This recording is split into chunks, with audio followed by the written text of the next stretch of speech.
Hello and welcome to Learning English. Are you currently studying English? Excellent. Let's explore the language together with a fascinating story. Please remember to subscribe, like, and comment. Let's begin. This story is about a major disagreement in the world. It began with a post online. The President of the United States utilized social media to deliver a powerful message. He announced that nations collaborating closely with a group known as Brics would face higher taxes. This extra tax applies to products they sell to the U.S. and is called an additional tariff. This served as a threat to numerous countries. At that very moment, leaders from the Brics nations were gathered for a meeting far away in Brazil. They were conducting a major summit to discuss important plans for their alliance. When they learned of the U.S. president's online threat, they did not remain silent. They responded with strength. President Lula of Brazil, the host of the summit, effectively spoke for the group, stated very clearly that the world today does not need an emperor. By this, he meant that a single country should not attempt to dominate or control others. This event marked the beginning of a significant global dispute, highlighting a divide in the world. On one side is the United States, on the other, the Brics Group, which consists of many influential countries from various parts of the globe. These nations are collaborating to increase their power in the world economy. They aim to boost trade among themselves and increase the use of their own currencies. This large-scale disagreement concerns trade regulations, finance, and global power dynamics. The U.S. president aims to prioritize America's interests. The Brics nations advocate for a world with multiple powerful leaders. They are building their collective strength. This situation is critical as it influences how nations cooperate and could reshape the future of international trade and relationships. We will explore the reasons behind this disagreement and its implications in the following parts of this story too. A big threat following the introduction. We delve deeper into the significant threat issued by the U.S. president. He used social media to convey an incredibly strong message, presenting a clear demand to countries worldwide. He threatened to impose a new tax on products entering the United States. This type of tax on imported goods is known as a tariff. The threat was precise: an additional 10% tax. On items that countries sell to the U.S., this extra 10% was designated for any nation that appeared to support or cooperate with the Brics Group. He declared firmly that there would be no exceptions to this new rule. Every nation associated with Brics would face this extra tax. The timing of this major threat was highly significant. Leaders from the Brics nations were holding a special summit in Brazil at that moment, discussing their collective plans and future. The U.S. president delivered his powerful message. Just as their meeting was concluding, it was akin to issuing a direct challenge at a pivotal moment for the Brics Group. Right when they were aiming to display unity and outline their objectives, this message aligns perfectly with the U.S. president's core policy principle, which he terms America First. The fundamental concept of America First is that the U.S. government should consistently place its own national interests above all others. This involves prioritizing America's economy, its workers, and the needs of its people over those of other nations. It is an inwardly focused policy centered on the United States itself. Employing tariffs is a primary instrument of this America First strategy. Tariffs are taxes applied to goods imported from other countries. The president wields these tariffs as a trade weapon by threatening to make imported goods significantly more expensive with high taxes. He attempts to compel other countries to alter their trade rules or economic policies. He desires changes that will benefit the United States most, even at the expense of other nations. Therefore, the online message was a direct move, using tariffs to threaten nations that support Brics. What is Brics? What exactly is Brics? Brics is an alliance of influential countries working in partnership. The name is an acronym for the initial 5 members that established the group: Brazil, Russia, India, China, and South Africa. This collaboration began in 2001 as a platform for these major emerging economies to exchange ideas and pursue common goals. South Africa joined the group in 2010. Through the years, Brics has expanded in strength and size. In 2024, the alliance welcomed 5 additional nations as full members: Egypt, Ethiopia, Iran, Indonesia, and the United Arab Emirates. With these new members, BRICS now comprises 11 full member countries. The BRICS group is important due to its scale and economic influence. The 11 member nations are collectively home to more than 3.5 billion people. This represents a substantial portion of the world's population. Their combined economies are also vast, accounting for about 40% of global economic activity. They also manage a significant share of global trade, approximately 24%. These countries hold immense natural resources that are crucial for the world. A central goal for BRICS nations is to establish alternatives to the existing international financial and trade frameworks. These systems have traditionally been led by Western countries and key institutions like the World Bank. BRICS members aim to forge their own methods, because they believe the current systems do not consistently serve their best interests. For instance, they are actively promoting the use of their own currencies for trade amongst themselves, which lessens the dependency on currencies like the U.S. dollar. They are also creating new payment systems to simplify international transactions and reduce reliance on established, Western-controlled networks. This initiative reflects their ambition for greater autonomy and a more equitable position in the global economy. BRICS symbolizes the increasing confidence and influence of many developing nations today. They are uniting to challenge established norms and pursue a new global order that better represents their interests and power. They contend that the world should have multiple centers of power, not just one or two. This positions BRICS as a key participant in global discussions on economy, trade, and power. The group is an emblem of a changing world where more nations desire a powerful voice and the ability to make their own choices about their future and role in the global economy. 4. The leaders speak. The leaders of the BRICS nations spoke decisively following the threat from the U.S. president. They convened and presented their responses to the world.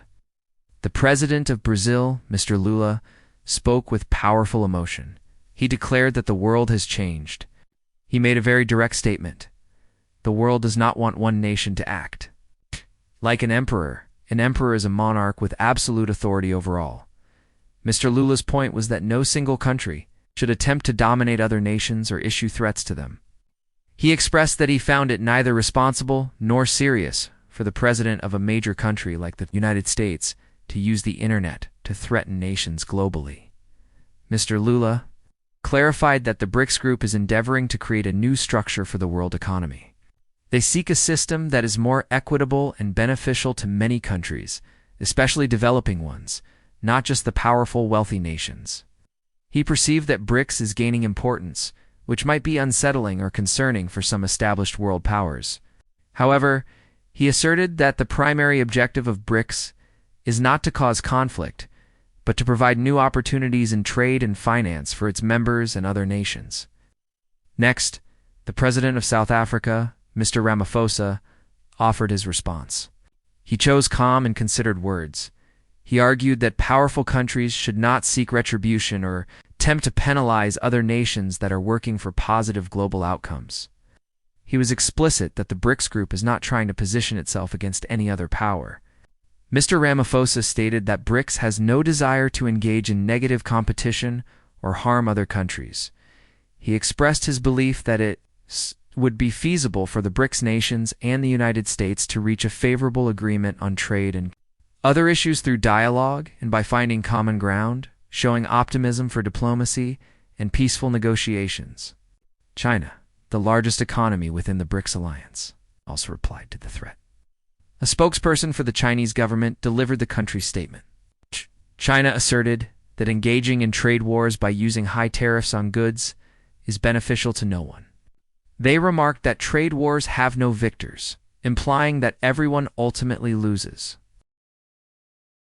China advocates for trade based on cooperation, where both parties receive benefits.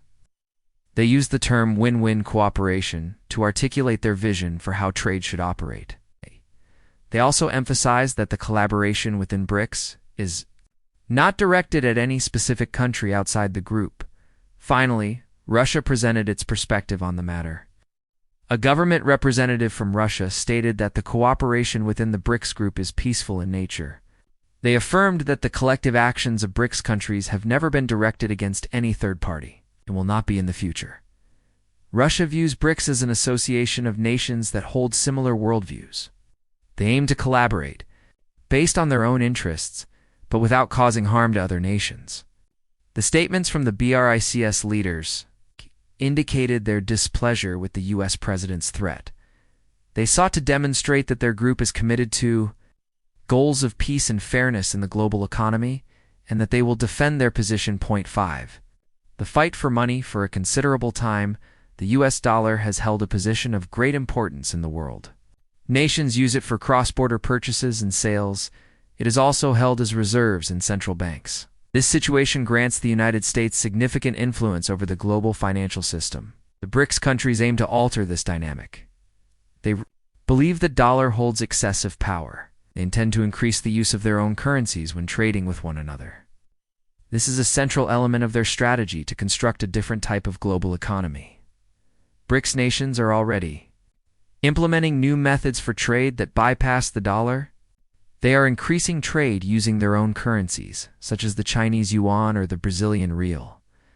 This eliminates the need to first convert their money into dollars. They are also discussing the creation of new systems for transferring money between countries. Currently, many nations rely on a system called SWIFT, which is primarily controlled by Western countries. BRICS seeks an alternative method for money transfers that is not under this control. Additionally, there are plans for new exchanges too. Trade essential commodities, like gold. They desire a marketplace that operates outside of the SEE, traditional markets in the West. This new exchange could potentially launch in 2025. These measures are all components of a larger strategy. The BRICS group aims to fortify its own financial system. They want to reduce their dependence on the U.S. dollar and the systems managed by the United States and its allies. This is a crucial aspect of the struggle for financial influence we are witnessing in the world today. 6. A new power. The world was undergoing a transformation. For many years, a single country, the United States, had been the primary global power. However, other nations were now growing stronger and more influential. These countries are frequently referred to as the Global South. They are developing. Nations located in various parts of the world, including Asia, Africa, and South America. These developing nations have experienced significant growth. Their economies have expanded. They have large populations and control vital natural resources like oil and minerals. They are also adopting new technologies. As a result of this growth, they feel more self-assured. They desire a greater role in shaping how the world operates. They are no longer content to simply adhere to old rules established by the large, wealthy countries. They want to establish their own ways of conducting business, particularly in finance and trade. The BRICS group is a prominent indicator of this transformation. This alliance began with 5 nations, but now includes 11 full members. They represent a vast portion of the world's population and a significant share of the global economy. BRICS serves as a symbol of this shift. It demonstrates that the world is transitioning from a unipolar structure to one with multiple centers of power. BRICS. Countries are collaborating to create new systems. They aim to use their own currencies more for mutual trade. Instead of relying on the US dollar, they are also considering new methods for international money transfers. It's distinct from the legacy systems. This change is not without challenges. It generates friction, such as the disagreement with the United States. We have observed the U.S. notes the rising power of the BRICS group and other developing nations. They are concerned about their position in the world. The BRICS nations, in turn, seek their independence and a fair share of global influence. The emergence of the global South means the world is becoming more intricate. There are more voices and interests to take into account. It is a profound shift from the past, and it will determine the future for all. 7. Politics at Home. BRICS is a group centered on economics and trade, but it is also inherently political. The process of countries joining can be complex. For instance, Iran recently became a member of Brics. This occurred following military actions involving the United States and other nations.